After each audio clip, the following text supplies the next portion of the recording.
शूरभिशरणम् शूरभिशरणम् शूरभिशरणम् शूरभिशरणम् शूरभिशरणम् शूर। भगवान नाम की महिमा और प्रार्थना पर चर्चा करते हैं। भगवान ने नाम के लिए हमें बारंबार अभ्यदान के उद्गार दिए। अब हम एक सरदे जयदयाल जी गोविंद का द्वारा निर्देशित नाम भगवान नाम की महिमा और उससे प्रार्थना करने वाले सांकेतिक सूत्रों पर चर्चा करेंगे। भगवान के नाम की महिमा अपार है, उसका वर्णन जितना भी किया जाए थोड़ा ही है। पूरा वर्णन तो भैया कोई कर ही नहीं सकता। गोस्वामी तुलसीदास जी महाराज ने तो यहाँ तक कह दिया कि कहूँ कहाँ लगी नाम बढ़ाई, रामु न सकहि नाम गुण गाई। इस पर भी साधकों को विचार करना चाहिए कि भगवान के नाम की इतनी महिमा होते हुए भी नाम जप करने वालों के जीवन में खास परिवर्तन नहीं दिखाई दे रहा है। दुर्गुण और दुराचार का सर्वथा नाश होकर पूरा सुधार नहीं हो रहा है। इसका क्या कारण है भैया? विचार करने पर समझ में आ सकता है कि नाम जप की महिमा पर श्रद्धा विश्वास की कमी है। यदि उसकी महिमा पर श्रद्धा विश्वास हो तो जप करते समय सांसारिक अनुकूल प्रतिकूल परिस्थितियों घटना और पदार्थों का चिंतन स्मरण और संकल्प नाम जप में विघ्न उपस्थित नहीं कर सकता तथा भगवान के नाम स्मरण चिंतन और जप से जो प्रेम की उत्साह की और रस की कमी है वह भी भगवान के नाम की महिमा पर पूर्ण श्रद्धा विश्वास हो जाने के बाद नहीं रह सकती तथा भगवान में प्रेम उत्साह और रस की वृद्धि होने पर हरेक कार्य करते हुए भी भगवान के नाम का और उसके भाव का स्मरण अपने आप बिना किसी परिश्रम के निरंतर चल सकता है। श्रद्धा और प्रेम की कमी के कारण खास नाम जप करने के समय दूसरे व्यर्थ संकल्प होते हैं। संसार स्मरण चिंतन होता रहता है, वह भगवान में श्रद्धा प्रेम हो जाने से मिट सकता है। भैया साधकों को विचार करना चाहिए कि जिस समय जो काम करना नहीं है, जिसके करने का न तो वह समय है और न उसके करने की आवश्यकता ही है, उस समय उसका स्मरण चिंतन करने में अपने मनुष्य जीवन का अमूल्य समय बर्बाद करना कितनी बड़ी भूल है। उसमें भी भगवान की कृपा से उनके नाम जप स्मरण के निमित्त खास तौर पर जो एकांत का समय निकाला गया है, उस समय भी यदि भगवान के नाम जप और स्मरण में मन न लगकर सांसारिक चिंतन में ही नाम जप स्मरण निश्चित भाव से न होवे और सांसारिक चिंतन में लगा रहे, व्यर्थ संकल्पों का अभाव होकर प्रेम पूर्वक भगवान के नाम का जप स्मरण निश्चित भाव से स्वाभाविक न हो तो भैया भगवान के नाम की और उनके स्वभाव तथा स्वरूप की महिमा जो कुछ साधक ने सुनी और शास्त्र में पढ़ी है तथा स्वयं जिसका वह वर्णन करता है, उस पर साधक ने विश्वास कहाँ किया। ये सोचकर नाम स्मरण में श्रद्धा उत्साह और प्रेम की उत्तर वृद्धि होनी चाहिए। भगवान के नाम का महत्व समझने वाला मनुष्य उसका प्रयोग सांसारिक वस्तुओं की प्राप्ति रक्षा या वृद्धि के लिए नहीं करता भैया, कर ही नहीं सकता, क्योंकि कोई भी समझदार मनुष्य कौड़ियों के बदले में रत्न खर्च नहीं करेगा। अतः यही समझना चाहिए कि सकाम भाव से भगवान के नाम का जप स्मरण करने वाला मनुष्य उसकी महिमा को पूर्णतया नहीं जानता। इस कारण उसके जीवन में जो परिवर्तन होना चाहिए वो नहीं होता। भगवान नाम की महिमा में श्रद्धा विश्वास होने पर उसमें प्रेम होना निश्चित है। प्रेम होने के बाद उसका स्मरण स्वाभाविक होगा और न हो ये संभव नहीं है तथा श्रद्धा विश्वास पूर्वक प्रेम से नाम का और उसके भाव का स्मरण चिंतन होने पर साधक को भगवान की प्राप्ति सुगमता से हो जाएगी, इसमें कोई संदेह नहीं है। अतः साधक को नाम महिमा में अविचल आस्था रखनी चाहिए, अविचल विश्वास रखना चाहिए। भगवान के नाम और स्वभाव की महिमा पर श्रद्धा विश्वास होने पर साधक की इंद्रियों मन बुद्धि आदि का व्यवहार राग द्वेष रहित हो जाता है। फिर विश्राम काल में कार्य करते समय भगवान के नाम का अर्थ सहित स्मरण स्वाभाविक होने लगता है।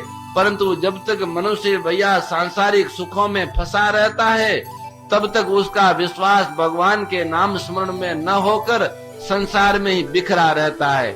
इस कारण वह अटल शांति को प्राप्त नहीं हो सकता। नाम स्मरण से प्राप्त होने वाली परम शांति का भी साधक को रस नहीं लेना चाहिए, क्योंकि उस शांति में रस लेने से स्मरण चिंतन की निरंतरता नहीं रह सकती। उसका मन उस शांति का रस लेने में लग जाता है। इस कारण स्मरण में स्थिरता आ जाती है, प्रेम की वृद्धि में रुकावट आ जाती है। इस कारण स्मरण में स्वाभाविकता नहीं रहती।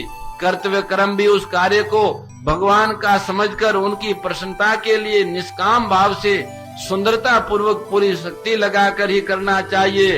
इस भाव से कार्य के अंत में प्रियतम नाम और नामी की मधुर स्मृति अपने आप उदय होती है। उसमें किसी प्रकार का परिश्रम नहीं करना पड़ता है। कर्म करने की और उसके फल की आसक्ति साधन में अत्यंत बाधक है। उस आसक्ति की निवृत्ति इस भाव से कार्य करने पर, अहमता ममता रहित होकर निष्काम भाव से कार्य करने पर उसकी निवृत्ति हो सकती है। भगवान के नाम रूप की प्रेम पूर्वक स्मृति भी होती है। कामना की पूर्ति के सुख का लोभ रहते हुए कोई भी साधक प्रेमी, योगी और ज्ञानी नहीं बन सकता। वर्तमान में जो साधकगण योग, ज्ञान और प्रेम से वंचित देखे जाते हैं, उसका खास कारण यही है कि वे भगवान के नाम स्मरण आदि सभी साधन अपनी कामना पूर्ति के लिए करते हैं, निष्काम भाव से नहीं करते। इसलिए भैया राग देव से रहित होकर विश्वास पूर्वक एकमात्र प्रेम की प्राप्ति के उद्देश्य से तत्परता के साथ साधन प्रायण होना चाहिए। भगवान के प्रेम की लालसा अन्य कामनाओं के त्याग से ही पुष्ट होती है। अत कामनाओं के नाश के लिए भगवान की शरण लेना परम आवश्यक है। कि जब तक कामनाएं रहेगी तब तक भैया दोष बने रहेंगे, और जब तक दोष रहेंगे तब तक भैया वह परम पवित्र वस्तु हृदय में कैसे आएगी, वह परम निर्दोष वस्तु हृदय में कैसे दिखेगी। इसलिए भैया निष्काम होना बहुत जरूरी है, और निष्काम होने के लिए भैया निर्मम होना पड़ेगा। निर्ममता से ही निष्कामता आती है, और निष्कामता से निर्दोषता आती है। जीवन में ये कर्मबद्ध योग पद रूप से आती है। जो निर्मम हो जाता है उसमें निष्कामता की अभिव्यक्ति हो जाती है, और जो निष्काम हो जाता है उसमें निर्दोषता अपने आप आ जाती है।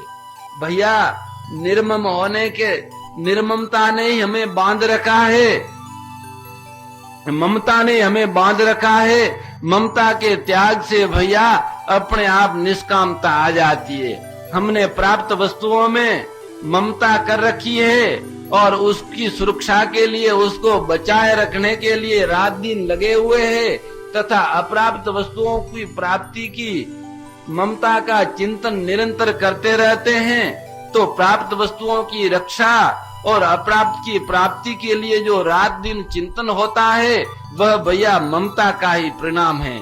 जिसको हम मेरी मानते हैं अथवा मैं मानते हैं, मेरी वस्तुओं को और मेरे को सुरक्षित रखने के लिए रात दिन प्रयास करते रहते हैं। जो वस्तुओं से, व्यक्तियों से, पदार्थों से और परिस्थितियों से ममता करेगा, वह भैया कामना से कैसे बचेगा। जब मेरी वस्तु है तो मुझे इसको सुरक्षित रखने की कामना होगी, और जब मुझे और कोई अप्राप्त वस्तु चाहिए है तो उसको प्राप्त करने की मुझे कामना होगी। और भैया जब तक कामना होगी तब तक दोषों से कैसे बचोगे। अरे भाई, जो जिस चीज को तुम प्राप्त करना चाहते हो वो तुम्हारी अपनी नहीं है, तुम दूसरों से वंचित करके प्राप्त करोगे, और तुम कामना करते ही सबसे पहले दोषों के साथ मिल जाते हो। दोषों का मूल तो यही है कि जो अपना नहीं है उसको अपना मानना। मोर मुकुट बंशी वाले की जय, गौ माता की जय। हे मेरे नाथ, आप अपनी सुधा मही सर्व समृत पतित पावनी अहेतु की कृपा से मानव मात्र को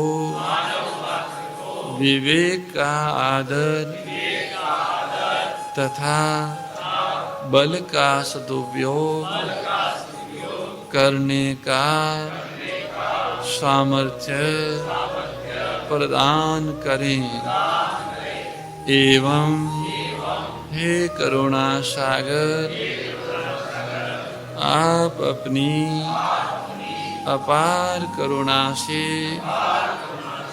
शीघ्र ही राग द्वेष का नाश करें जिससे सभी का जीवन सेवा त्याग और प्रेम से परिपूर्ण हो जाए। ओम आनंद, ओम परमानंद, ओम सच्चिदानंद। नारायण नारायण नारायण। जय गो माता, जय गोपाल।